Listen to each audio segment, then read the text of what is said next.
Good morning. It's a nice rainy morning, so I'm glad the rain came in last night so that those seeds would germinate, the grass seeds I planted yesterday, and that's a good thing, except now it's raining and I got stuff to do outside. Well, with the rain, you know, it's always changing my schedule, and people always ask me, what's your schedule like? When are you gonna do this? I don't know. It depends on the weather, it depends on what's going on.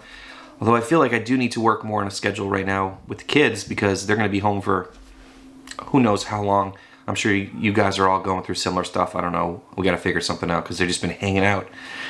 So, daily vlogging has been interesting so far. I've only, what, 4 or 5 days in right now? Well, you can see I got the big hat on.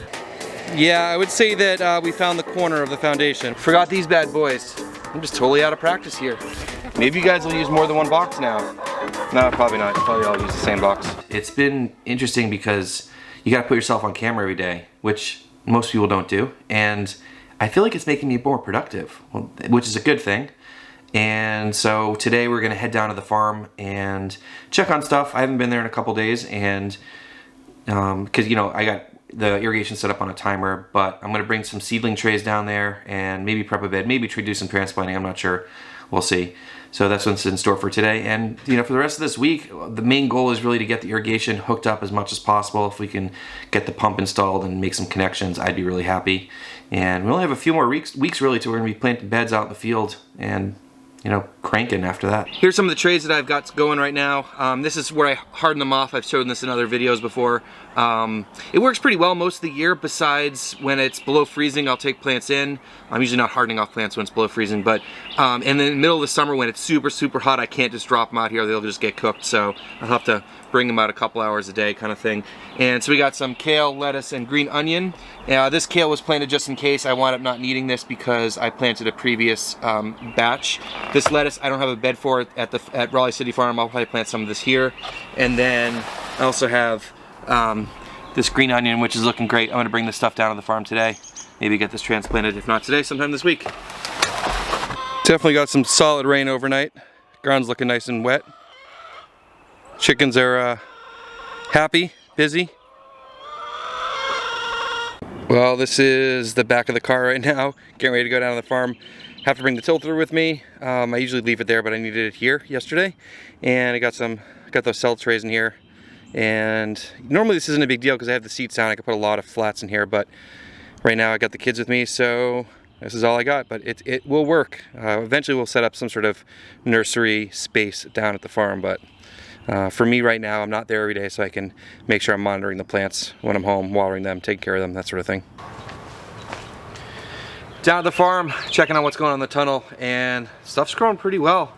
We got a tiny little radish. These guys are coming in nicely. And one thing I am concerned about is, if you guys can see, let me step out a little bit. We have a little bit of uneven growth here in a couple of spots, and it's definitely because of the sprinkler. I think we're overwatering in some places, so we do have some adjusting to do with that. I kind of just slapped it together really quickly, and we did get good germination, but I think there's spots where it's getting overwatered. So what we're going to work on today is this last bed over here. Gonna prep that and put some green onion in there. There's a few weeds that have popped up, and I don't know if it's from the compost or what. So I'm gonna pull those out, tilt it, rake it, transplant some green onions. Maybe you guys can see we just got a little bit of weeds growing here. I want to get these guys out before we plant, so that's what I'm gonna do right now. So I mentioned this before, I do like to pop out the plugs while I'm standing up versus doing it when I'm leaning over. So these probably could use another couple days in the trays, but today's the day I have time to do the transplanting. So what I'm doing here is I'm just using a screw or a bolt and pushing it in the bottom gently while I gently pull the plug out. You want to make sure you're just disturbing it as little as possible. So again, I'm gonna just cruise through here and do this. It's really simple and really old school. There are faster ways to do this, but this is just simple. And go plop these in the ground. I'll show you that. All right, little transplanting 101. You probably hear that it's raining inside the tunnel, and probably hear the raindrops above, so I apologize if it's loud.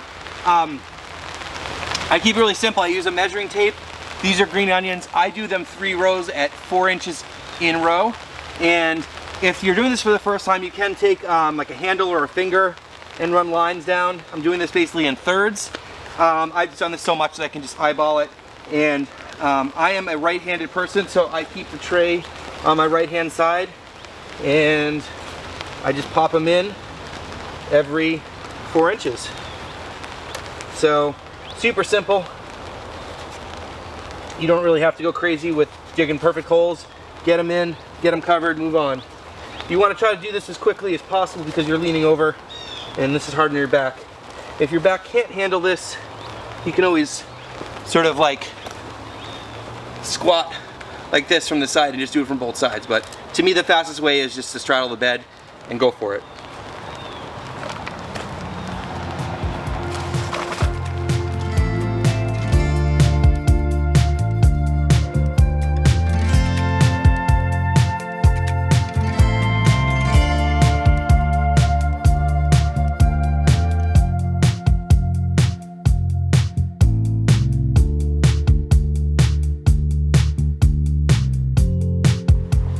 All right, got those green onions all transplanted. You can just check them out over here. Looking great. I'm really pumped about that. I love growing green onions, but I'm really also pumped that the entire greenhouse is now full of plants. And that was one of those things when I started, that was the goal, was like fill up the greenhouse as quickly as possible. And we did get it filled up and I'm feeling great about it. We'll probably have some produce out of here in a few weeks, which is great. And we'll have to sort out the overwatering situation and it'll probably take some tweaking, but everything's got some issues and you gotta work them out when you first get started. And I've been in touch with a couple of local chefs, and man, I'm really feeling bad for restaurants and owners and the people that work there. A lot of people are just out of their jobs right now and it's just terrible. We'll see. Hopefully a lot of these restaurants can rebound whenever they're allowed to reopen. Some of them are still doing takeout and stuff and delivery and everything like that, but there's just such an amazing restaurant community, especially here in Raleigh. And I've gotten to know some of them while working with them the last year or two, and just some great people. And I've been approached by a couple of chefs and they want to, you know, one stopped by today and was interested in helping out. You know, he's just looking for some stuff to do and interested in learning about growing food and things like that. So I hope that there'll be more people getting involved with the farm here, and it seems like there will be, and just some cool people. And you know, I'm really feeling for them right now that they're out of work and their sort of career and stuff is sort of in limbo right now because those jobs are going to be really hard to get, and I feel like a lot of those restaurants probably won't even open when they're allowed to. I feel like it's going to be hard. It's a very small margin business, and if any of you guys have worked in restaurants, you know how hard people there work. So just thinking about them. Let me show you, we're going to hook up the irrigation pump later this week. Let me show you what that looks like. Well, this is the pump that we got, and it was recommended by the guy that installed the whole rainwater system, so he definitely knows what to give us. And it's pretty beefy, and I'm pretty excited. It is a constant pressure pump, so it will automatically sense if the pressure drops, it will kick the pump back on, so we don't need like a pressure tank or anything. And came with all these great fittings and a filter and everything. So we're going to get this hooked up this week to the rainwater system and then sent out to the field and to the other hydrants that you guys saw in the videos earlier a few days ago. So pretty excited about this guy. I just got to pick up some fittings and we'll get this hooked up, and then we got to get some sort of cover for this, some sort of, I don't know, it's got to be insulated so that it'll stay good in the winter time, but we got to get it hooked up. So that's the plan for later this week. Not too much to show you guys here at the farm today. Not really too much going on besides that bed getting transplanted and a couple other little things and checking on stuff and getting an idea of what parts need to get for the pump. So, you know, all important stuff, and you know, got some infrastructure projects to work on the next couple weeks. And once mid-April comes, I think we're going to be cranking once we get the beds built out there and starting to salvage and all that kind of stuff, and feel good about where we're at right now in terms of our timeline. You know, I'm happy with what we got growing and what we have planned and all that kind of stuff, and it's going to be good. Also just found out kids' school is canceled in North Carolina. The governor just canceled schools till at least May 15th, so not unexpected, but just, you know, just knowing what's coming is also helpful, and knowing they're going to be out of school for a while. And hopefully everything's going all right with you guys out there. Make sure you guys are washing your hands, keeping distance from people, all the stuff you're supposed to be doing, taking this very seriously, and you know, being well, being safe, being healthy, all that stuff. Hope you guys have been enjoying the videos. It's been interesting for me to make videos every day, as I mentioned this morning, but I have been enjoying it, guys, and hopefully I'm helping you guys out a little bit too, giving you a little bit something extra to watch. So make sure you hit subscribe. Thanks for watching. See you tomorrow.